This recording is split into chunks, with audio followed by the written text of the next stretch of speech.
কাঁঠালের তরকারি খাইতে যে কি স্বাদ, আর বিভিন্ন ভাবে কাঁঠাল খাওয়া যায়। তো কাঁঠাল কাটার আগে একটু সরিষার তেল নিলে ভালো হয়, আঠাটা সুন্দর হাতে লাগে না। বিসমিল্লাহ, মাশাআল্লাহ। এই ও, এই যে কাঁঠাল গো, এই কচুর পাতা নিলাম, একটু আঠাগুলা করে নিচ্ছি। আঠাগুলো হাতে লাগবে, যেন হাতে না লাগে সেই জন্য এই কচুর পাতাটা নিয়ে আসা হয়েছে। তো কাঁঠাল খুব সুন্দর, হ্যাঁ, কঠিন আঠা। এই হলো কাঁঠাল, খেতে হয় তরকারি, বিশেষ করে গরুর গোস্ত হলে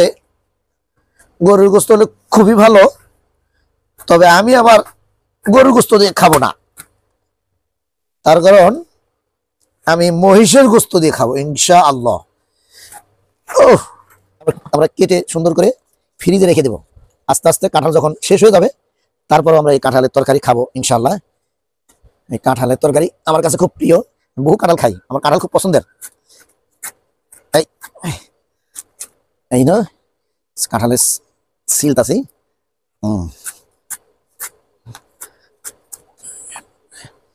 বয়স হয় নাই করা, একটু বড় বড় করে পিস করতে হয়। পিস করলে পরে সুন্দর খাওয়া যায়। এই সিস্টেম পিস একদম মনে হচ্ছে গরু গোস্তর মতো লাগবে।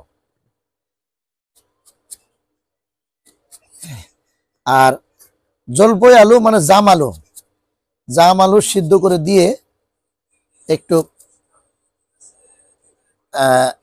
ভর্তার মতো করে দিয়ে মিক্সার করে দিলে খাইতে খুব স্বাদ হয়। দেশি মুরগির ডিম গোটা গোটা, তারপরে গরু গোস্ত তো আছেই, আবার অনেক সময় ভেজে খাওয়া যায় ঝিরি ঝিরি করে। আমি এটা এভাবে কেটে রাখবো, ফ্রিজে সিদ্ধ করে রাখবো আর কি। যখন কাঁঠাল শেষ হয়ে যাবে তখন এটা আমি বের করব। আর অনেক সময় বেসন দিয়ে বড়া বানিয়ে খাওয়া যায়। গোস্তর যেমন করেন বড়া বানায়, এইভাবে এটা আমরাও করে খাবো ইনশাল্লাহ। আমরা যদি সকলে এই পদ্ধতিটা যদি অবলম্বন করি, তাহলে সিজনের কাঁঠাল, ডাল সিজনের তরকারি আমরা খেতে পারি ইনশাল্লাহ। আল্লাহ তাআলা আমাদের সকলকেই এই পদ্ধতি অবলম্বন করার তৌফিক দান করুন, আমিন।